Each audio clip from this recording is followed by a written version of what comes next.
Hey everyone, it's Carissa Wiley at sprinkledwithglitter.com. Thanks for joining me today.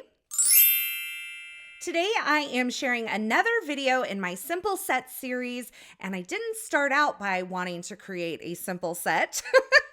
But it just kind of went that way. And so I'm creating 2 cards using the brand new Happiness release from Pinkfresh Studio that's available today. I'm going to be featuring the Be Fearless product suite. This is a look at the stamp set. I will be featuring the press plate today. We're going to be doing some BetterPress techniques. And I'm also going to be using this brand new twist pattern press plate and coordinating die. Now, I really wanted to create a color palette that had a lot of pop, and so I'm bringing out some pinks that I don't normally use, along with some blue here. I'm going to be using that storm as a navy. I actually saw a friend's dress in an Instagram post, and it kind of had like this navy pattern on a clean white background, and it really inspired me. So there's a little tip for you. Look beyond just cards for inspiration. Look at fashion, home decor, nature. Look at how things are structured in different photographs and use that as a jumping point for your card. So anyway, I'll get off my soapbox. And we're going to talk about BetterPress. So I have my BetterPress platform here. I'm going to add my press plate into that center A2 area. And then I have some BetterPress cotton cardstock here. I have the platen turned upside down or face up towards me so that I can position my paper. And then I'm going to use some Best Ever craft tape to hold this in place. Now, I have to tell you that this tape does rip this cotton cardstock a little bit when I go to remove it. You need to be careful when you're using these cottony and fibrous papers with adhesives because they can kind of pull up those fibers. And I didn't really tape it in a great spot, but that's okay because this ended up allowing me a second piece to create a second card, and you'll see that here in just a bit. So now that I have my paper in place, I am going to go ahead and remove the platen. That's that clear plate from the top. And I'm going to ink up my press plate using the Pinkfresh Studio Storm ink. Now, this is a really nice, crisp blue ink. I kind of have that summery, nautical kind of inspiration in mind. And once I have that inked up, I'm going to place the platen onto the magnetic feet of the chase, which is that base piece that I'm talking about, or the platform.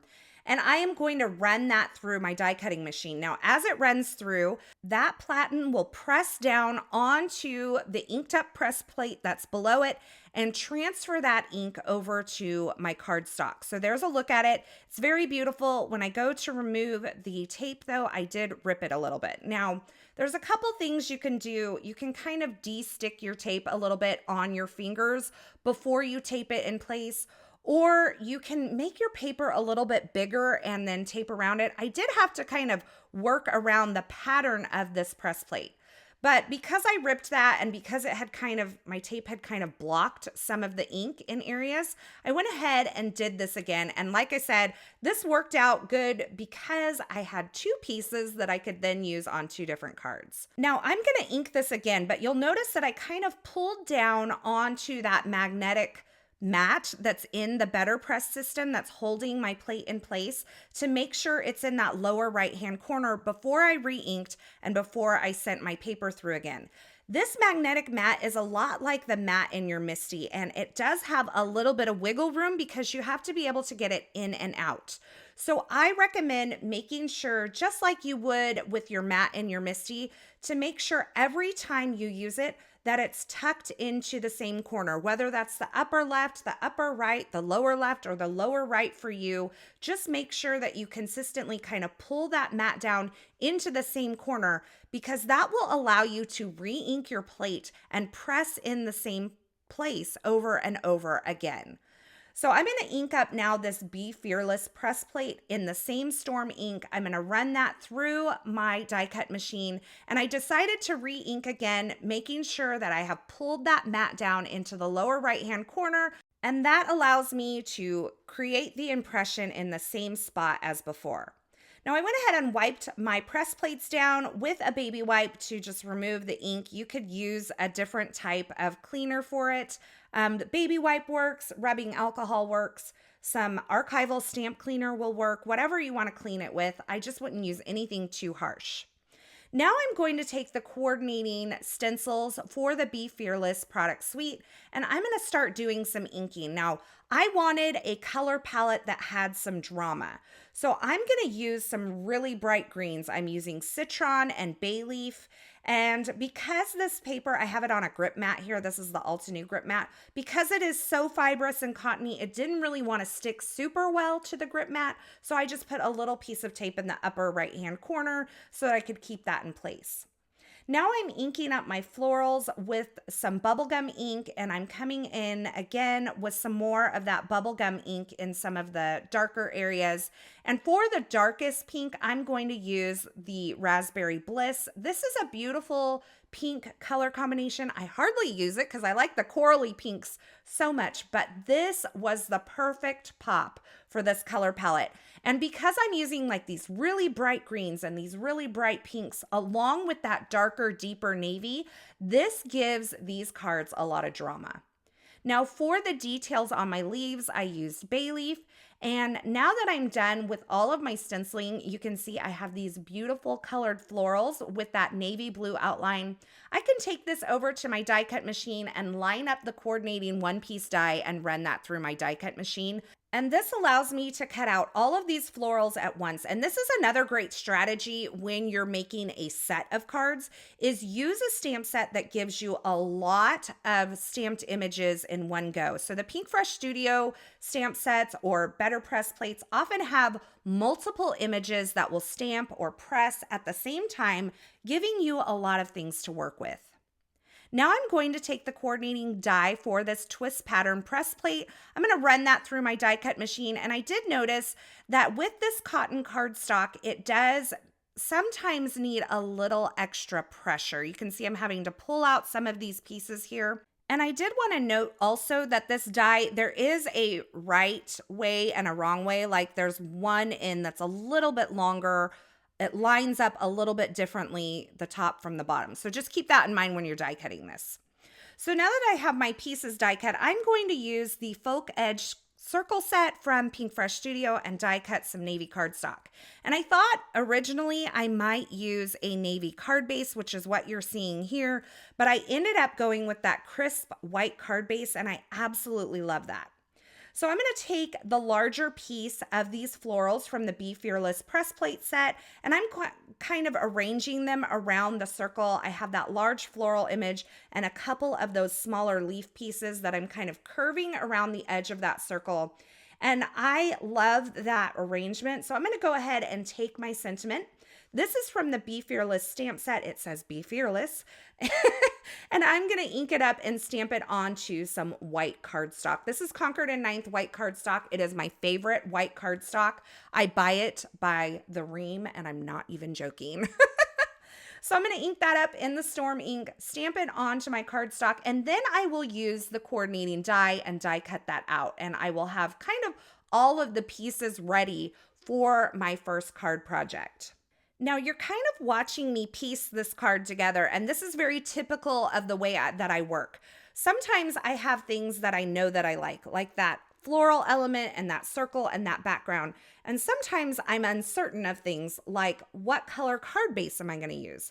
So I'll continue moving forward in some way, whether it's creating my sentiment or whatever that may be, to kind of keep me moving forward and keep me from fixating on that decision that I'm not sure of. And oftentimes as I create my sentiment or I do something else for the card, I'm kind of like, oh yeah, I definitely know that I want to use a white card base. So that's kind of what happened here. As I created my sentiment, I kind of just made up my mind, yes, white is the direction that I want to go. So I can set that navy card base aside and use it on another card. So I have a top folding A2 size card base. I cut my cardstock to 4 1/4 by 11 inches and scored it at 5 1/2 inches. And then I die cut this twist pattern die a couple more times from some plain white heavyweight cardstock. And I'm going to layer these up to add some dimension.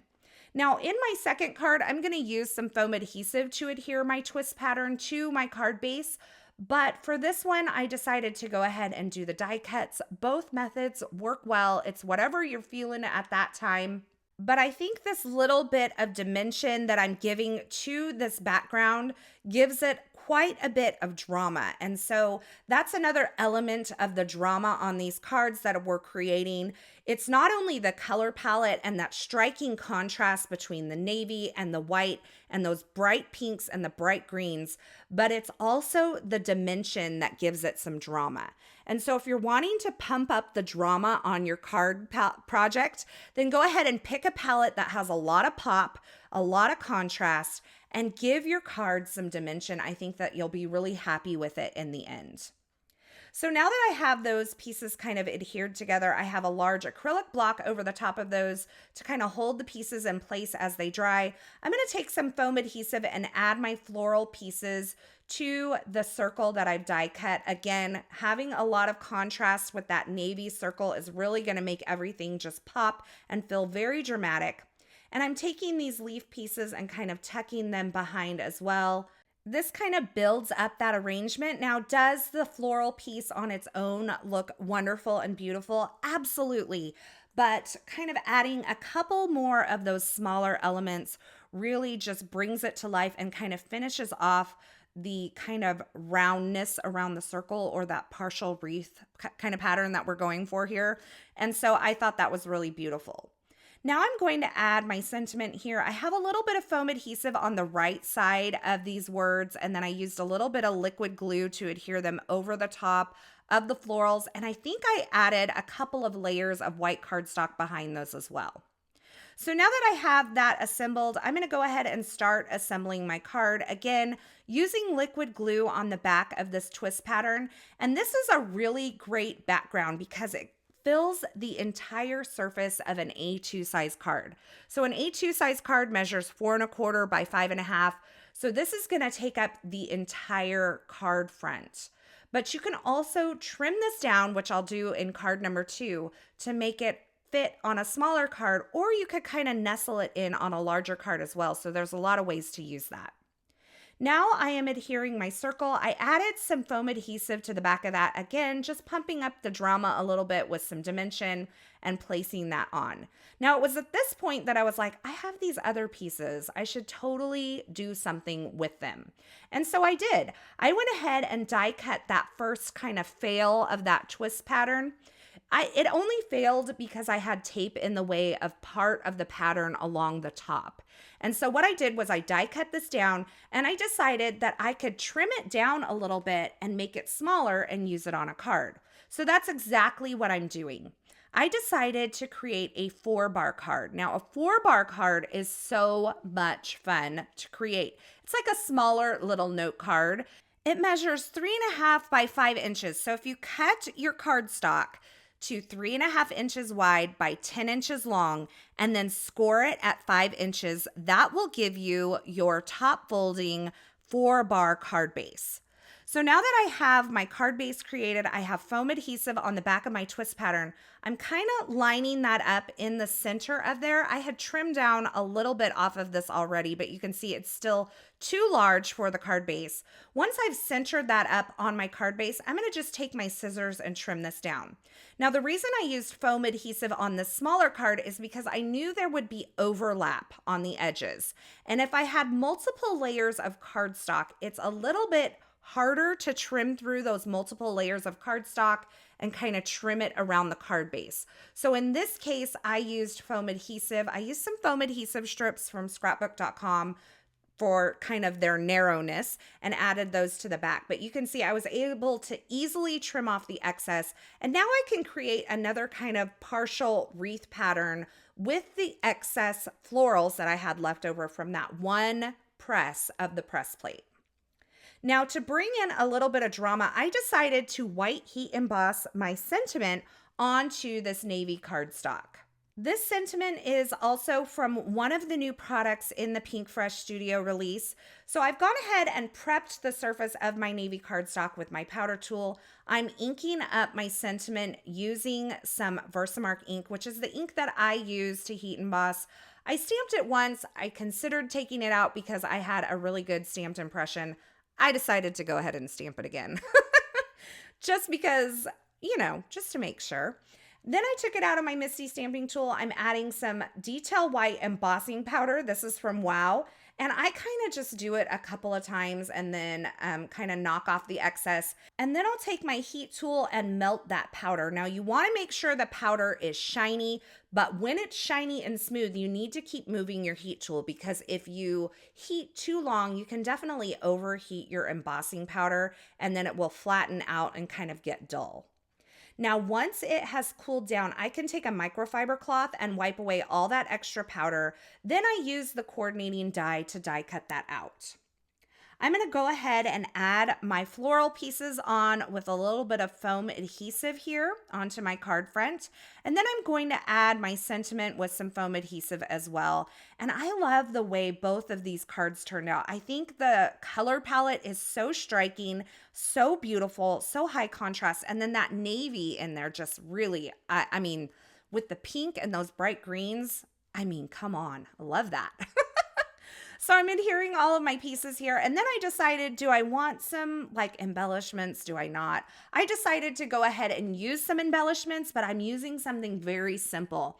I'm using the clear drops in the ice color from Pinkfresh Studio. These are just clear droplets. They add a little bit of shine, but they're not taking away from the color palette in any way. They're just a really simple embellishment, and I've really been enjoying these recently. So I'm just using some liquid glue and my dual-tipped embellishment tool from Pinkfresh Studio to add those on. And there you have it. I love this simple set because I was able to create all of my floral elements with one pass of that press plate through my BetterPress system. And those backgrounds come together so quickly that I was able to create a couple of them. And I love all the drama on these cards as well. I also love the 2 different sizes of cards in this simple set. I forgot how much I love creating a 4-bar card. There is something about the scale of it that is so much fun to create with. And I'm going to have to create some more of those in the future. So what do you think? Do you have a favorite of these 2 cards? Let me know in the comments below. Now, as always, I will have links to the featured products used in these projects in the YouTube description below. So if you're looking for something in particular, you can check there. Or you can head on over to my blog at sprinkledwithglitter.com. I'll have that linked below as well. Over there, you'll find more still shots, more information, a complete list of supplies, as well as some information on a blog hop that's happening today to celebrate this new happiness release from Pinkfresh Studio. There are prizes, there is inspiration, so be sure to head on over there. As always, I want to say thank you so much for stopping by and hanging out with me today. Thanks for watching this video. I hope you enjoyed these projects and I hope you enjoyed this video. If you did, be sure to give this video a thumbs up and don't forget to subscribe and turn on the notifications here so you don't miss any of my card making and paper crafting tutorials. Also, be sure to join me Monday. I'm going to do a repeat on the twist pattern and create another summary card that I think you're going to love using this new happiness release. Again, thanks so much for stopping by. I'm so glad you're here. And until next time, I hope you have a fabulous day. Hey, thanks for sticking around to the very end. You know, if you've made it this far, you are one of my favorites. To subscribe to my channel, go ahead and click the button on the left side of the screen. And here's a couple more video tutorials I thought you might enjoy.